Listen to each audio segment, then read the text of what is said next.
Body builder అనేటి Ronnie Coleman అనే ఒక వ్యక్తి ఉండేవాడు. ఆయన మంచి వెయిట్ లిఫ్టర్గా ఉండేవాడు. ఆయన తన వయసులో, తన యవ్వనములో ఎన్నో వందల కేజీలు ఆయన వెయిట్ లిఫ్ట్ చేస్తూ ఉండేవారు. కానీ వృద్ధాప్యంకి వచ్చేసరికి తన జీవితంలో తన రెండు కాళ్ళు, తన నడుము కూడా పడిపోయినట్టు స్థితిలో మనకు కనబడుతుంది, మనం చూస్తూ ఉన్నాం.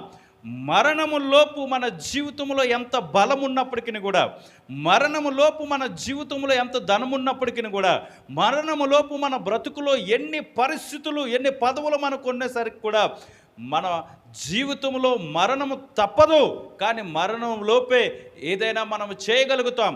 అయితే ఈ లోకములో ఏదైనా మనం సంపాదించుకోగలుగుతాం, కానీ ఈ లోకములో పరలోక రాజ్యానికి వెళ్ళే రక్షణను, పరలోక రాజ్యమునకు వెళ్ళే రక్షణను మనం నిర్లక్ష్యం చేయకుండా దేవుడిచ్చేదాన్ని మనం కాపాడుకోవడంలో ఏమాత్రమును కూడా